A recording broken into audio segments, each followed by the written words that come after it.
Perfect. We do have a number of people that have joined us, and so thank you all for participating this afternoon. And thanks to Terri for joining us. So this is Terri's Roadshow, as I've been saying. But if you'd like to turn on your camera or your microphone and participate fully, you're able to do that. We also have the chat and Q&A options on your right side of your screen. So as long as you got the session selected on the right side of your screen in the menu, you have a chat and a Q&A option, as well as the people that are also logged in the session as well. We're at 102, so I'd like to welcome everybody for joining today. I'm going to reintroduce Terri Lynn Morrison, who works with Indigenous Clean Energy, also known as ICE. For anyone that joined us yesterday, you know that Terri spoke about clean energy initiatives and developments. Today, Terri's here to talk to us about community members, getting community members hired on your project.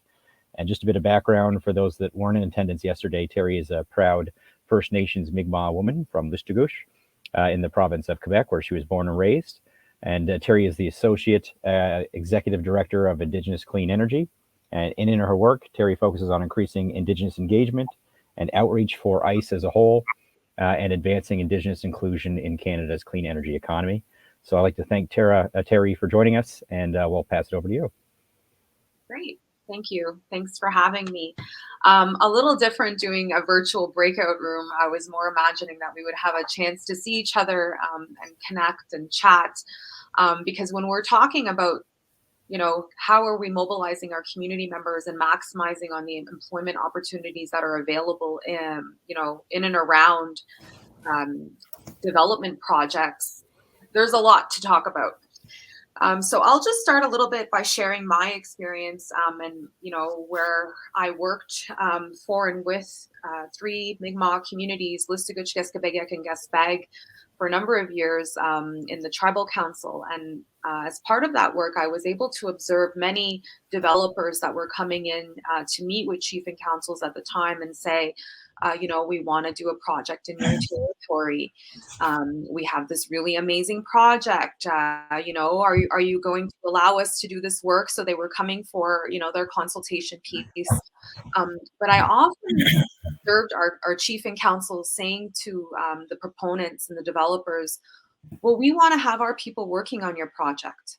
And we want to have, jobs, because that's what really matters to our community members. And that's the biggest pressure that chief and councils have in their communities. When we're having to face with providing employment so that our community members have, jobs and they're able to feed their families, we can all relate to that. And so, the next step of it, I would always see developers say to chief and councils, absolutely, we will hire your people.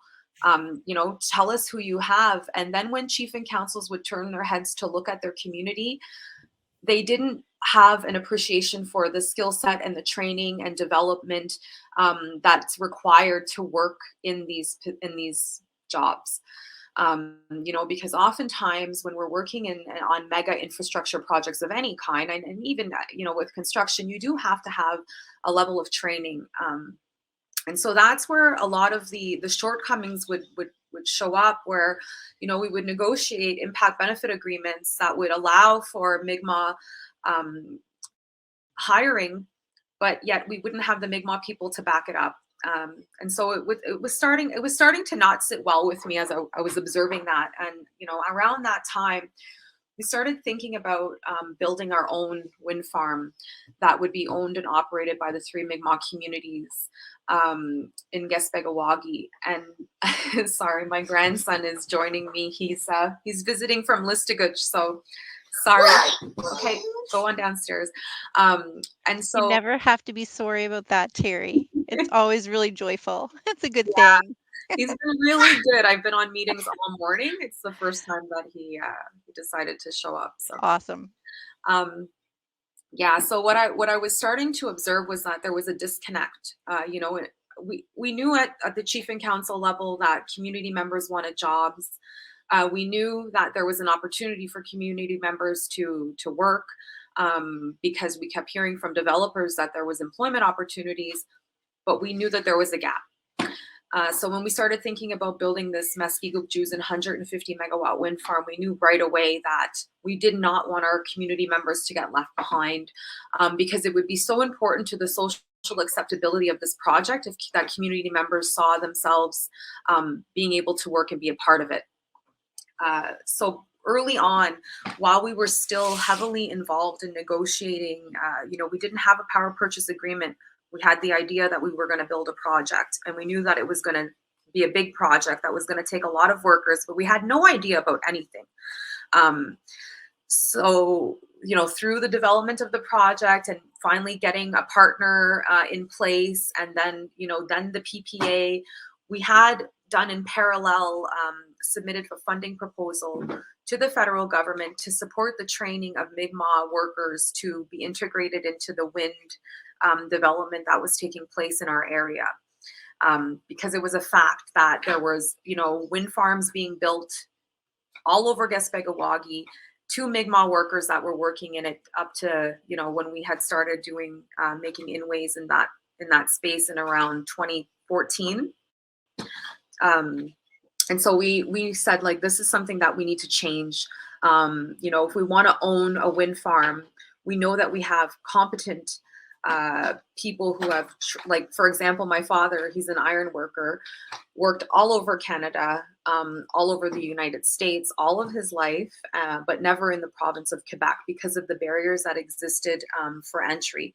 So we knew that even though our qualified journeymen that worked outside of the province were going to have a harder time coming in because of the regulations.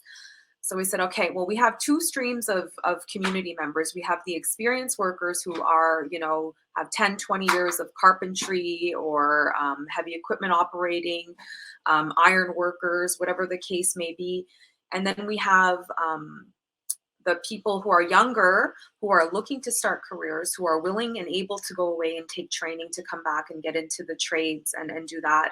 And then we also had the other space of opportunities that are often missed, and that's in the the office administration, the management of the project, the environmental assessments, whatever goes into that stuff. So we then, with all of the information that we had, not knowing exactly where we wanted to go or even where our community was at, we then went to the communities in a big way. So we promoted job fairs, we call them. And we said, we're going to have job fairs and we're going to identify training opportunities that, our community members want. And through this, you will be trained and you will be not accompanied, but we were opening the doors for them to be able to have careers in this space in Quebec. So even though we didn't have our project being built or anything, we were at that point going to every developer in the province, in Gaspegawagie, every wind farm owner, every construction company that was going to that could build a wind farm in the province of Quebec. And we were telling them, hey, we're going to build a wind farm one day, very soon. If you want to be our partner or if you want to be our contractor, you need to start hiring Mi'kmaq workers. And so they said, well, okay, sure, no problem. Give us a list. Who do you have? And that's where we began, organizing ourselves in terms of having a list and a process, because then this is the fun part. We then had to go to Chief and Council and say, all right, we're going to build a project and our Mi'kmaq people are going to work at it. And then so right away, we're like, okay, well, we're 50% owners of this project. We want 50% of the jobs. So then we had to talk to our Chief and Councils and explain to them that it may not be possible. Given the experience and the trades that are required to do the construction, we just may not be able to reach there. But why don't we set a target that's achievable, that's big enough, that we can all work towards, and to say that we have success at the end of this project. So it took a bit. It took a lot, actually, to convince, Chief and Council to accept less than 50% of the, opportunities that may come forward, because we were at the time looking at around 350 jobs during the construction of the wind farm of that size. So they wanted a number, closer to around 175. We said, listen, there's 2 people that are working here right now. Why don't we say 100? Why don't we set a goal to have 100 Mi'kmaq workers a part of the construction of Meskigukjuzen, our wind farm, that we're going to train, that we're going to have certified, and that we're going to put to work. And so they agreed, and that made things very clear for us in terms of how we were engaging with our partners and our contractors, because we said, you know what, our job is to get 100 people to work, and we need to make sure that that's reflected in our contracts with our contractors. We need to make sure that you're reflecting that in your subcontracts because you know, it's a game, right? Hey, we're going to give contract to this person, but then they're going to go sub out, you know, all of the different aspects. So then they're going to easily, and they will, because it's happened, come back and say, well, you know what, it's not us that's doing the hiring, it's them. So, you know, we're not liable. So that was another job in itself, working with all of our different contractors to ensure that they were putting it into their contract, to ensure that all of their subcontractors were aware that this project was 50% owned by Mi'kmaq, and that there was an expectation that we were going to maximize unemployment opportunities by getting people trained and certified. We also had to make it very clear to the other people on the work field that, you know, there was no special treatment being given, and that these people were already capable and able to work just as hard, and they did the time and they took the training to do that work. So that was a whole other ball of work that we had to do. You know, there was many times that we had to go, I would stand in front of the construction site, you know, a bunch of mostly men, and say to them, you know, good morning, bonjour, a simple nod. Can we not acknowledge each other? You know, because that would, like, they are people who had never worked outside of the reserve, who were now trained, who went through a process, who did the work, who had their community behind them, were put into a construction site field, and they were met with racism. They were met with rudeness. You know, myself, I was the project director, but at the time I was a little bit younger, you know, in my 30s, an Indigenous woman on a construction site, predominantly run by male Francophone men, who would turn their back at me when I would stand in a group with our partner, with, you know, other directors and whatnot. And je parle français. I integrate very well, but I was treated less than. So imagine the construction worker, the iron worker who can't speak French, who hasn't been a part of the normal group that, you know, does the job. Because as you know, in this type of work, it's a brotherhood. It's, you know, they're a family. They all know each other. They develop that sort of relationship. So navigating through that was hard. And, you know, we had a responsibility to our community members that we were, you know, promoting and supporting to work, to show them that we were also going to be there to support them as they were faced with these challenges of racism, discrimination, feeling as though they had to justify themselves to workers. So, you know, trying just to remind people that at the end of the day, we're all human, and that, you know, human dignity and respect and acknowledgement should guide us in all that we do, and that's just a fundamental way of being. So, you know, thinking about and reflecting on that whole entire journey, and all of the hard work that went into it, but at the end of it, you know, by trying to understand and taking a proactive approach in terms of having that foresight to say there's something not wrong, there's something not right, there's a lot of opportunity, there's a lot of need, but they're not connecting. Where's the gap? Okay, the gap is in training. The gap is in certification in that particular province to work. You know, in Quebec, it was the CCQ. The gap is that they just don't know how to write a resume. I mean, these are things that don't necessarily matter in community when we're doing hiring, because we know everybody and we know their background and we know where they're coming from. But when you're working with a developer, their ways of hiring are very different. They want to see a resume. They want to see a cover letter. They want you to apply through a website. Even those are discouraging for our community members who are used to a certain way. So that support, that it's so essential to the success of your project and to the success of hiring that you have that support, that person there that's going to guide, that's going to be able to show them back into the way of how this is going to work. And when I talk about what I mean by that is that, like I mentioned, there was a lot of things that we had to do, make posters about about being a safe space for everybody to work and to be able to speak in their own languages and not feel uncomfortable about it. And but there, I had employees that were from our community come into my office and say, hey, you know what, like my foreman didn't do this and my foreman or this guy didn't do that. And, then that was the opportunity for me to sort of steer them back into the system, saying, okay, first step, did you go to your supervisor? Well, no, I haven't. Okay, well, do you know who your supervisor is? Absolutely, yes, I do. Okay, well, I need you to go back and talk to him. And then, kind of guiding them, because they don't know what to do, right? They're used to just like dealing with it or getting mad and going to a chief and council to fix the problem. But, we have to also, we can't take it for granted that people even know how to deal with something that they feel is not right in that space. So there's a lot of anxieties and it takes a lot. And I think that we need to acknowledge that it takes a lot for our people to get up and to walk through and to take those steps.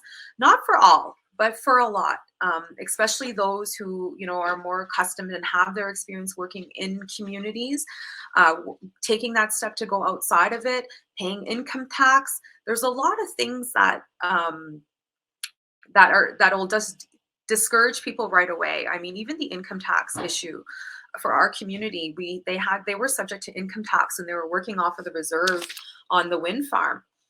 But, of course it would have been our interest to provide them with tax-free employment, because that wind farm is going to generate money that's going to fund our communities for the next 20 years. And it's owned by, Mi'kmaq communities, 50%.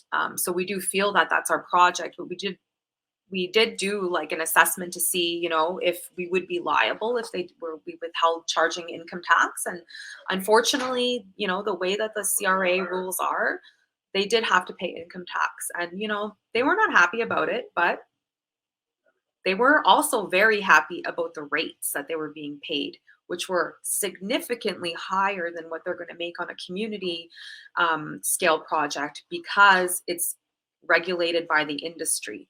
So at the end of the day, their income tax didn't matter anymore. And they were very happy to be going and getting that paycheck.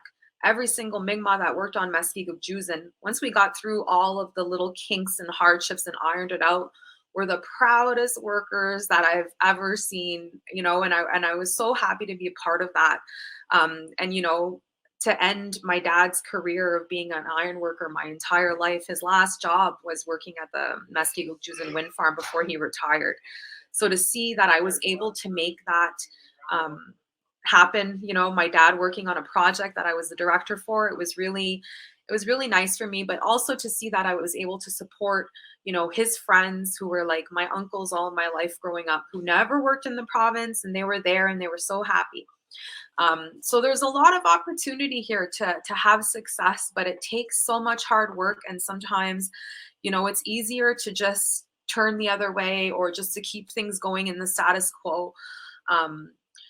So I think, for me, when I start to think about, how do we get more Indigenous community members working on our projects? I think, what worked is what I saw is that you ask them how they want to be involved. You don't tell them these are the opportunities, fit into this box. We went to them and we said, out of all of these jobs that you could do on this project, which ones do you want to do? Heavy equipment operator, millwright, electrician, linesman. Those are the top 4 trades out of everything that they could have done. And, we organized those training cohorts. We had 80 people who went through training for the trades. Out of the cohorts that we designed, because we did them in partnership with the school board so that they were delivered specifically for Mi'kmaq participants. So with one of them, we actually had the program delivered close to community, an hour drive. So people were able to be in community and drive back and forth. That cohort had a low level of success, 80%. The other cohorts where they had to relocate and go away for training, for 6 to 12-month period of time, 100% success rate. So there was a lesson in there for us as well. For me, it was that, we think that by accommodating people and bringing them, keeping them closer to home will help them go to school. But no, actually bringing them and putting them into an environment where that's all that they have to focus on, and they're not, having to deal with the day-to-day of being home and in community, made them have more success. So that was another takeaway that we learned, is that getting cohorts, negotiating that specifically with, the training institutions, working with your local training centers. So we do have local training and development centers in our communities. And we realized quickly, like, we're not used to delivering and supporting people who are in training. Let's have a partnership with our local training centers who can support the participants through this process. So they had workers who were checking in on them, who were, there for attendance to check in if they had any personal problems that they had to navigate, if there was, a death in the family, all these things that come up that are very heavy in Indigenous communities, that are not the same in non-Indigenous communities. When there's a death in a community, we're all impacted. I live in Ottawa now. I don't live in my community. My partner has a very hard time understanding why, if something happens in my community, I am so impacted by it. But it's that connection that we have. So, having those support systems in there to help encourage somebody who may feel a little shy, or they may be feeling like they don't belong and they just need to have that reassurance.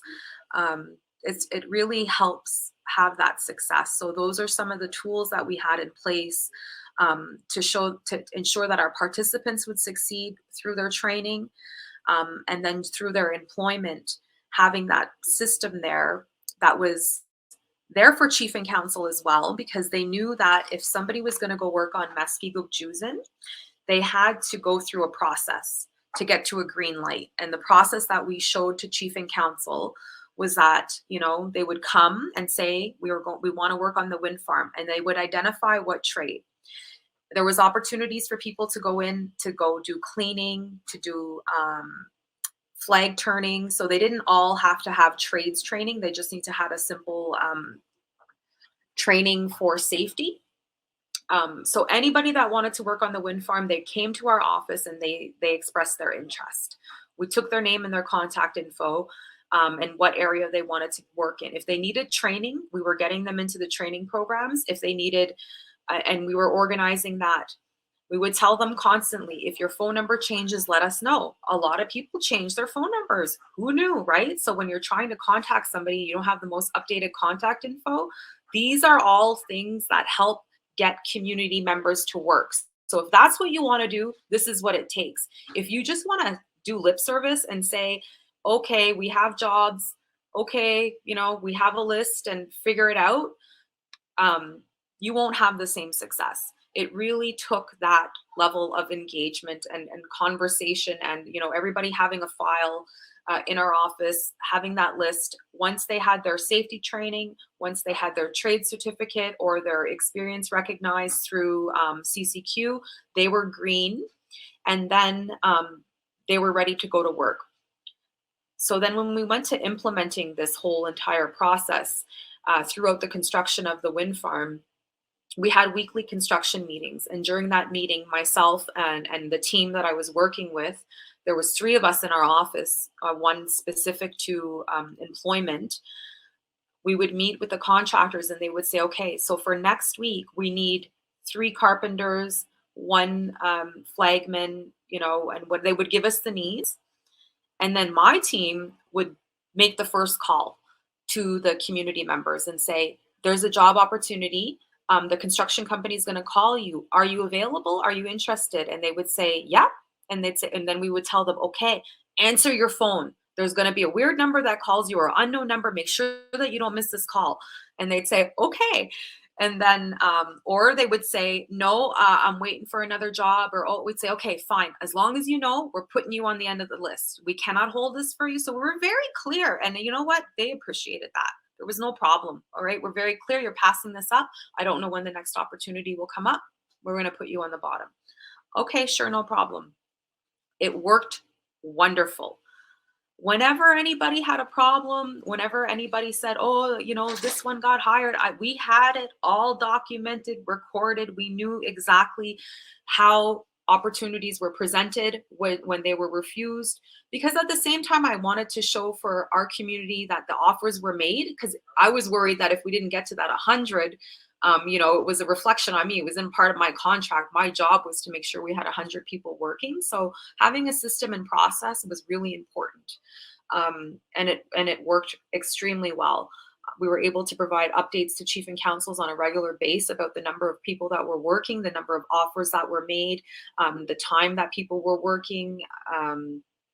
And so that's how we worked it out, and it worked well. But I mean, again, still, there were times, because I would go on the phone with them one week and then on the actual site another.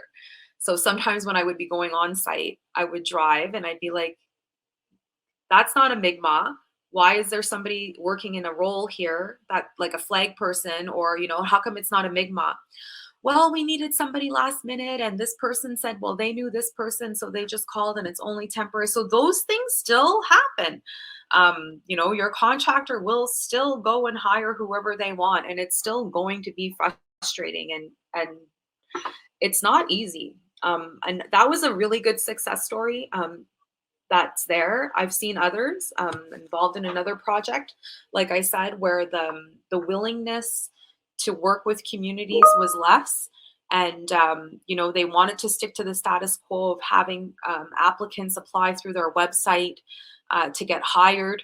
And they have at most 4 people working on a project that could have potentially had about 40. So it goes to show that it takes a bit more. But at the end of the day, that Maskigukjuzen project won an award for human resources and excellence in human resources from the Association of Quebec Wind and Energy for that year.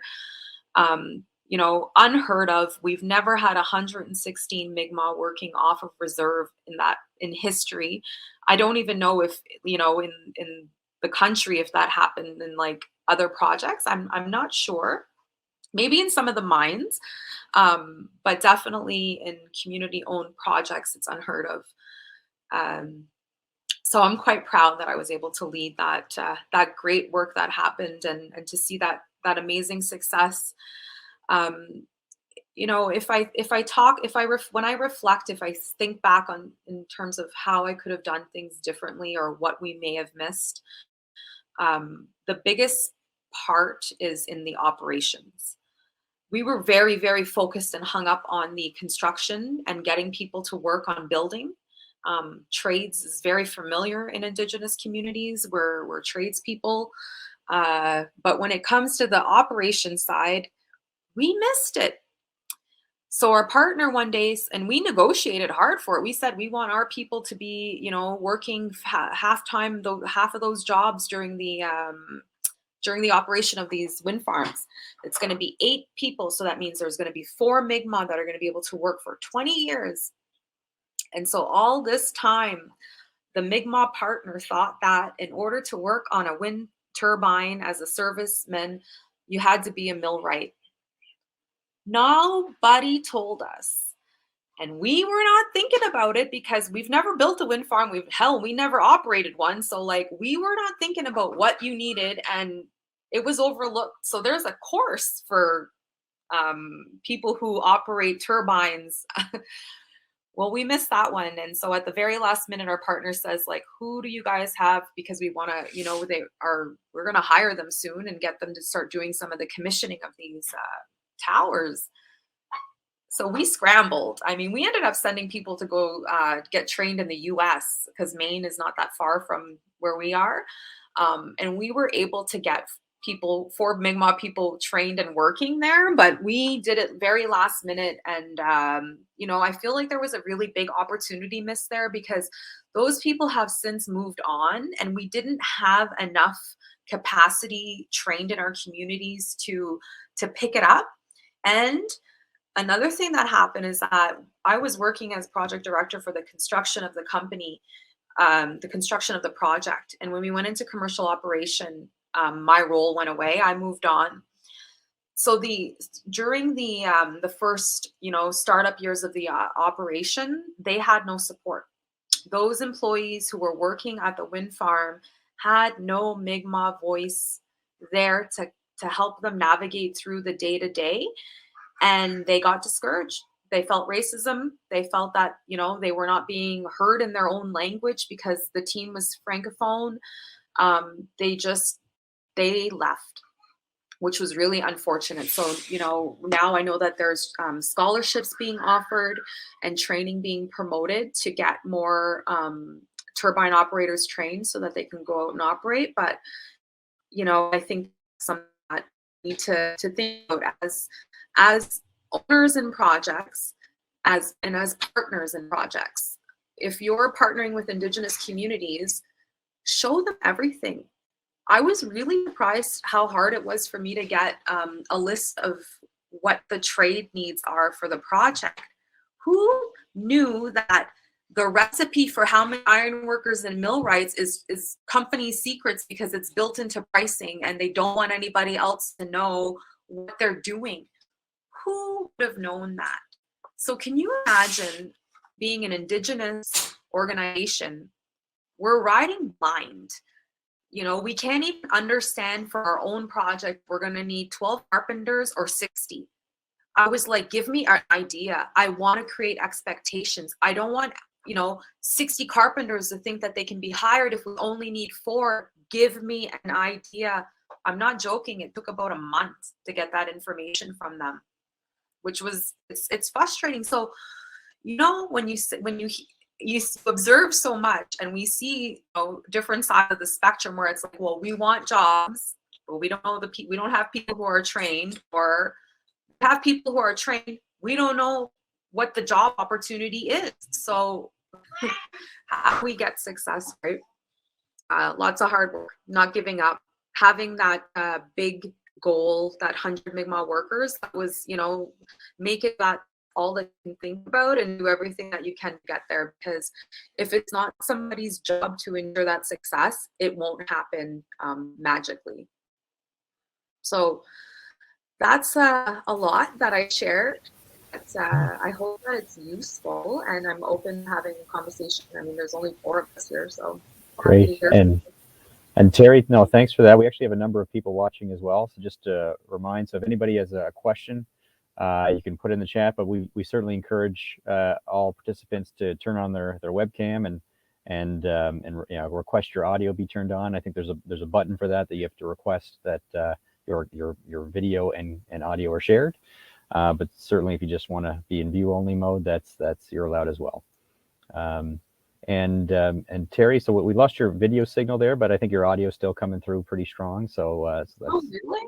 Sorry. Yeah, at least on my screen. So that's okay. Oh. It's your content that's important. So we do have a question here from earlier, and it was, but I think you covered it as you went. Was what are the apprenticeable trades in the sector of clean energy? And I think you actually did a good job of listing a number of apprenticeable trades, but also non-apprenticeable trades that people might not have thought about regarding the project. But maybe you could touch on that a bit more. Yeah, well, I mean, just going off of my last comment in terms of good question. Good luck getting the answer. I mean, it's not that clear in terms of like what the needs are. And again, we were very busy. Somebody could easily say, well, why didn't you go and look it up or whatever? But we were doing everything, when we were the wind farm team. So we just knew, hey, we're going to get them. We figured millwrights, they're tinkering in those turbines. That's got to be what it is. And they said, no, they need another. It's actually electricians that would be better to work on the during the operations and millwrights. So now we know. But I think it's important to ask those questions, and if there's any any development or any projects that are taking place and you're talking to industry, ask for that list and insist on it if you can, because then it helps manage those expectations. Great. I've certainly got a few other questions, just giving the opportunity to anybody on the panel here or in the chat. Terri Lynn, I have a question. It's not exactly green energy related, but it's kind of, so we have a reconciliation program, and, you know, we often talk about ways to recruit Indigenous people into the workforce, and what are some ways that you can think outside of the box. And for big organizations, would you recommend like that they hire their own Indigenous liaison or something like that, someone within the organization to help create groups and mentorship and that kind of piece? Yeah, one of the things that we're doing here at Indigenous Clean Energy, we just launched a program designed exactly for that, called Generation Power for Indigenous youth aged 18 to 30. And what this is doing is giving the youth an internship in specific bigger industries. So we have some utilities, we have some working in the government, but part of what we're providing for employers is employer sensitization training. That's really important, that the whole entire organization from top down is sensitized to Indigenous ways, culture, and being, because one of the things that we're seeing through the Generation Power program is that our participants are getting overwhelmed, and you know, possibly that, you know, the full-time is a lot for them to start with, and maybe considering more of a flexible schedule. And then they really have to understand, though, like the ways that Indigenous community or Indigenous people are. So I think employer equity training, and we did do that with the wind farm group as well. We went in with our partner and with our contractor and did big presentations so that they can understand our history and our role. But having a liaison is another thing. I know, you know, I've challenged a few big companies, developers, where you know, when they're talking to me and, oh, Indigenous communities and their involvement, and I say, okay, well, how many of your projects that you have on the go or in development are with Indigenous communities? Oh, all of them. All of our projects are with Indigenous communities. I say, okay, well, that's wonderful. Where is that reflected in your org chart?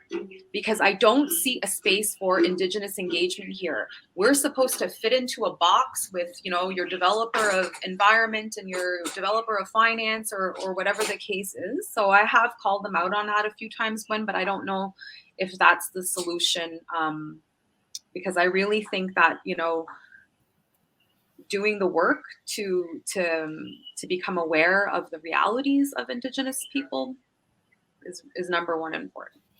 Well, I know that, so we also do training to employment at JEDI, and we've had some people go through our cyber program and our mobile application development, and we've managed to get people hired into some big organizations where they've got the skills. It's they're, you know, the organization's happy to keep them. Then we have a retention issue, and so I wonder if part of that is like, it's what you were talking about. You know, once they had people felt like they were kind of on their own and didn't have that Mi'kmaq voice, then they left the organization. So I think that Indigenous liaison could be like really a key.